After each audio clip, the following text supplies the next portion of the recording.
Salut à tous. Bon, bah écoutez, avant de commencer, je vais quand même prendre le temps de vous parler de moi.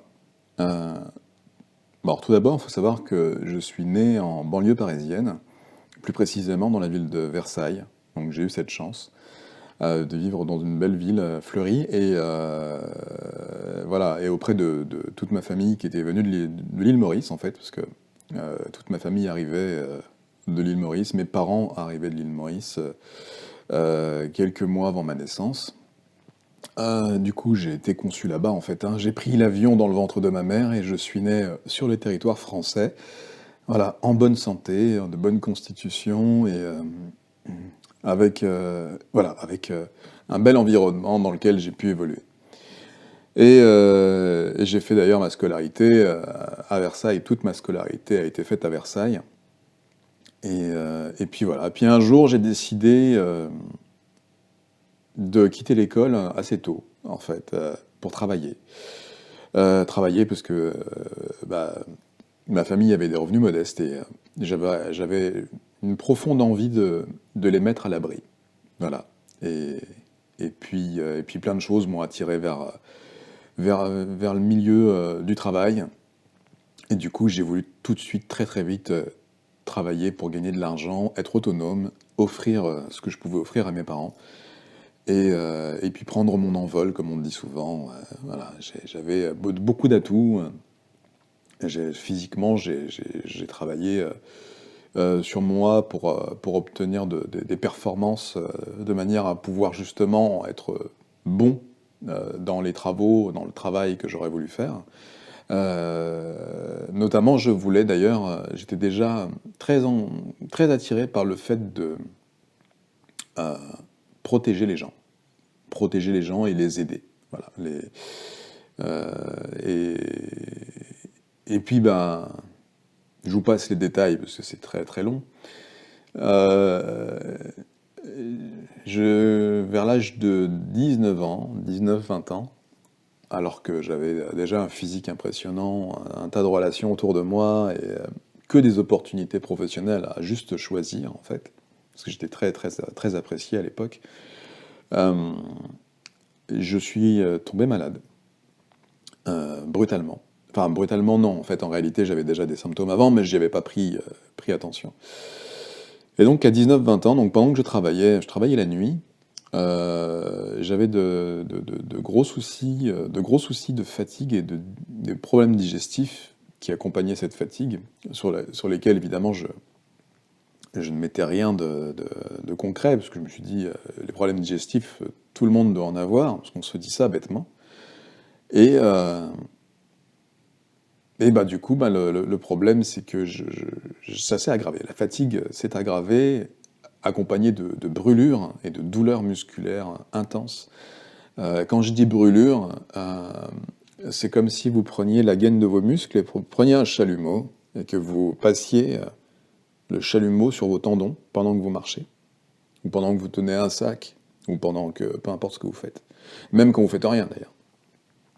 Et donc j'avais ce phénomène de brûlure musculaire, de brûlure dans l'œsophage aussi, parce que j'avais des remontées acides en permanence, de douleurs dans la tête, donc qu'on appelle des migraines communément, mais moi je voyais pas ça comme ça, et une nervosité excessive, vraiment excessive, hein.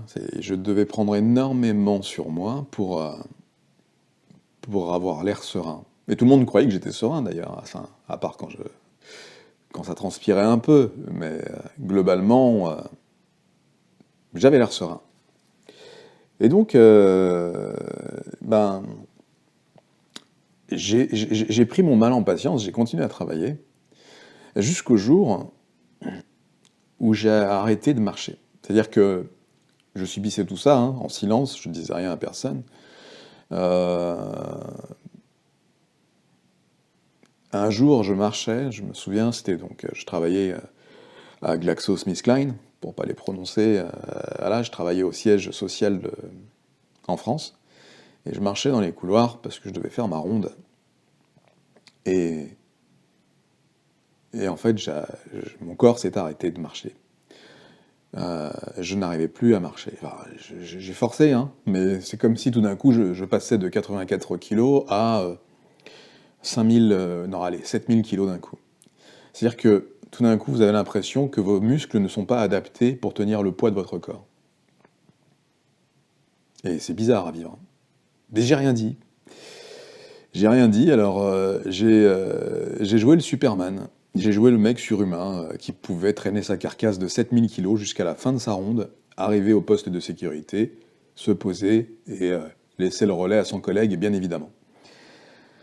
Donc ça, c'est ce que j'ai fait.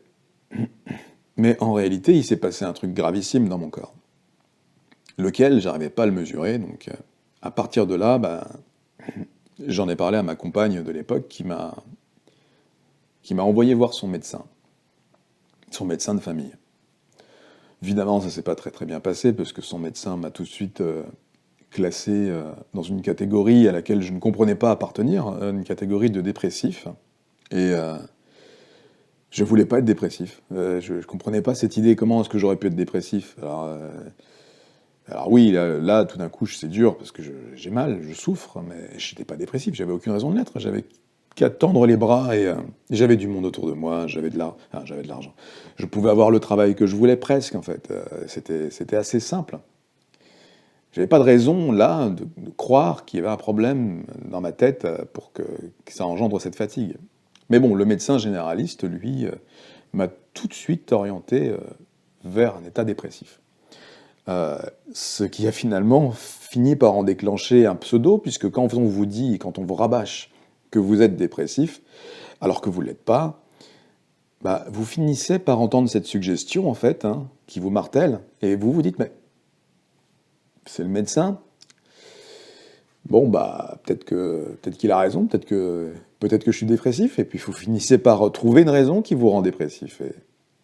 Alors qu'en réalité, il n'y a pas de raison qu'on puisse trouver, hein, mais peu importe. Donc j'ai été dépressif, selon le médecin. En sortant de là, j'ai juste voulu foutre ma voiture dans le décor, avec moi dedans, bien sûr, hein. J'avais j'avais envie d'appuyer très très fort sur l'accélérateur et de sortir de la route et de percuter un arbre, mais je me suis retenu, encore une fois. Donc, voilà le début de mes embêtements. Parce qu'en fait, ça n'a fait que s'aggraver par la suite. C'est-à-dire que j'ai décliné très rapidement avec les brûlures musculaires, les faiblesses musculaires. Donc pour vous donner un aperçu, avant, je pouvais soulever sans problème un réfrigérateur à une seule main. Je pouvais le soulever. À partir du moment où les prises sont cohérentes, bien évidemment, je pouvais soulever un réfrigérateur à une seule main et me balader avec s'il était accroché sur moi. De la même manière que prendre une machine à laver ou un quelconque meuble seul ne me posait pas problème. Quand j'étais avant mes 18 ans, hein, avant mes 19 ans. Hein, bon. Et là, tout d'un coup, je pouvais plus. Et du coup, bon, ça a été dingue parce que ce que je ne pouvais plus faire, c'était même prendre un sac de course hein, dans les grandes surfaces, hein, Auchan, Leclerc, Carrefour. Bon, à l'époque, c'était Auchan où j'allais, moi. Un sac de course, vous savez, en plastique, dans lequel vous mettez plein de choses. Hein, et ben, je prends un ou deux ou trois sacs de course quand je sors de caisse. Et ben, je ne pouvais plus les porter. C'est-à-dire que le fait de porter le sac créait, au niveau de tout ce qui me tenait l'épaule, de tous mes tendons, une brûlure incroyable. Une brûlure où je ne pouvais pas tenir le sac. J'étais obligé de le lâcher. Enfin, obligé, non. Et d'ailleurs, je ne le lâchais pas. Mais imaginez le physique que j'avais à l'époque et l'incapacité totale de tenir des sacs de course au bout de mes bras. C'était fou, c'était dingue. C'est là que j'ai compris qu'il y avait un gros problème. Donc je suis allé consulter, encore, et encore. Et il n'y avait rien. J'étais parfait. Jusqu'au jour où je décide d'aller voir un neurologue. Enfin, je décide pas vraiment. Je change de médecin, je vois une autre médecin avec qui je sympathise, et finalement, de fil en aiguille, on me rencarde vers un neurologue. Et ce neurologue fait un test qui s'appelle un électromyogramme, qui tout de suite était défaillant. Euh, C'est-à-dire qu'il n'y a pas, il y a pas eu à tergiverser. Et du coup, ben, immédiatement, il m'envoie vers la Pitié-Salpêtrière, donc l'hôpital de la Pitié-Salpêtrière à Paris. Et là, tout s'enchaîne. Tout s'enchaîne, grave anomalie musculaire, grave anomalie neurologique, peu importe, voilà, je subis une première biopsie musculaire qui montre des faits qui sont soumis à controverse, mais qui sont réellement les faits.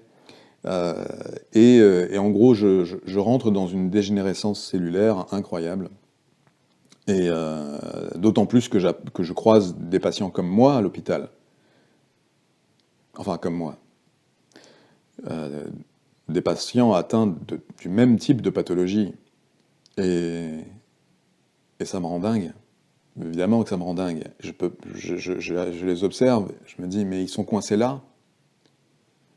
Et, euh, et ils seront coincés là, et c'est comme ça, en fait. Et je peux pas. Je peux pas, donc je lutte contre ça. Je lutte avec ce que je peux. Et je comprends rien. Tout s'effondre, en fait, autour de moi. Je veux pas être, je veux pas avoir d'appareillage, je veux pas être en fauteuil roulant, je veux rien de tout ça. Et j'ai commencé à peine ma vie.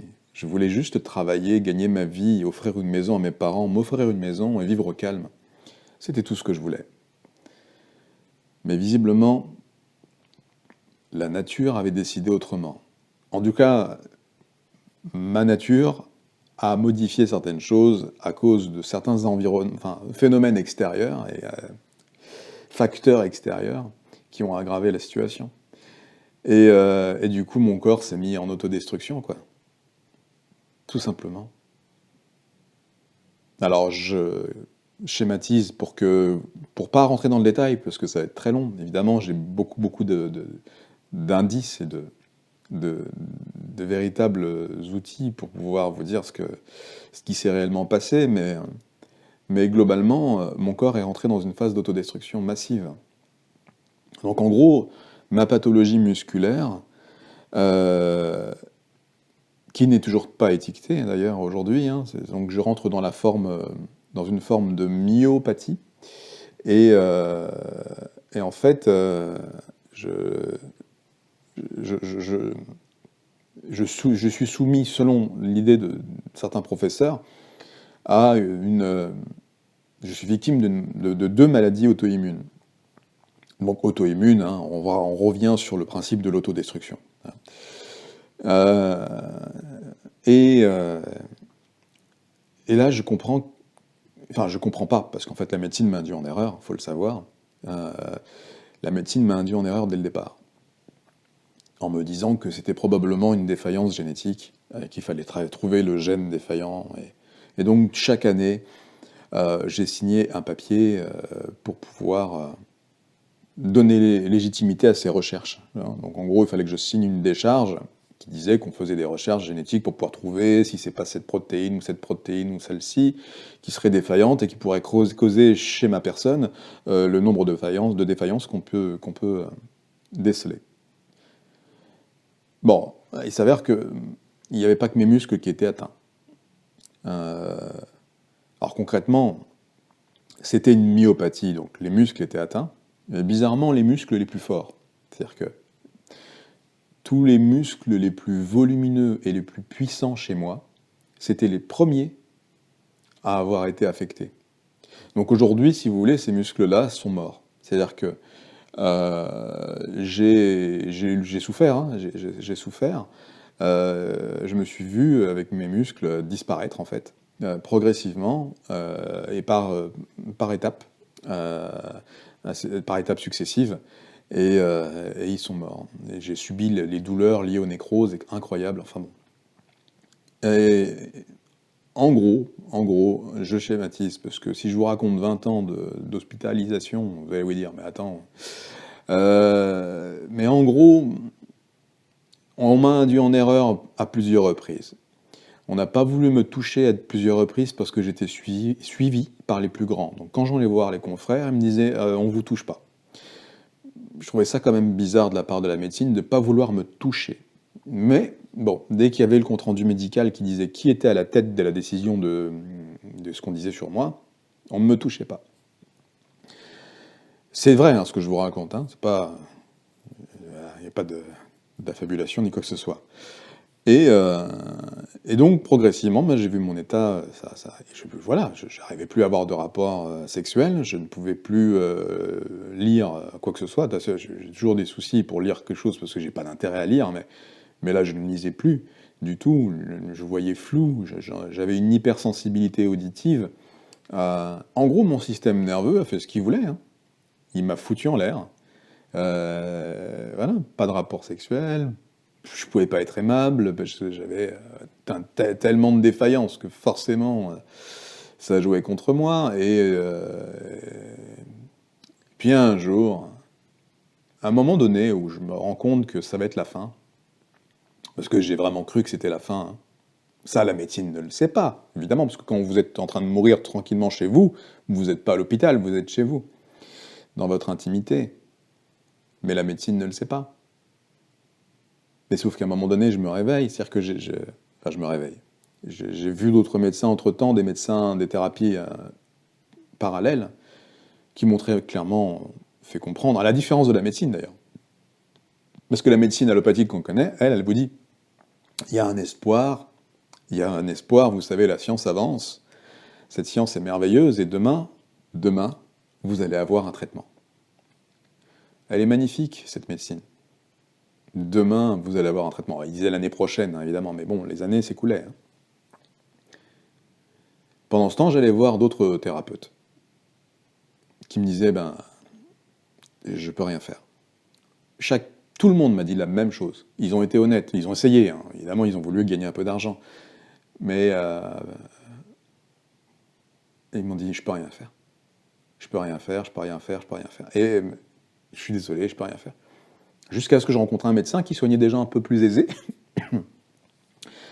que je n'avais pas les moyens de payer, d'ailleurs on m'a aidé à le payer, qui m'a finalement mis sur une piste d'intoxication. Et j'ai suivi cette piste a posteriori, puisqu'il m'a fallu des mois pour comprendre, pour avoir le déclic, hein, parce que quand on nous donne une information, et vous allez vite le comprendre, parce qu'avec les informations que je vous donne, vous allez peut-être faire pareil pour certains d'entre vous, c'est que cette information, elle va vous déplaire dans un premier temps. Elle va vous déplaire parce qu'elle va aller à contresens de ce que vous faites actuellement. Et puis, à un moment donné, elle va vous intéresser, enfin, vous allez vous interroger, et ensuite elle finira par vous intéresser parce que vous n'avez pas d'autre choix que de tenter. Bon, moi, c'est ce que j'ai fait, j'ai eu une info, enfin j'en ai eu plusieurs, puis un jour, bah, à force de regarder ma vie sombrer, je me suis demandé, alors, est-ce que je prenais la direction du cercueil, ou est-ce qu'il fallait que je prenne une autre direction?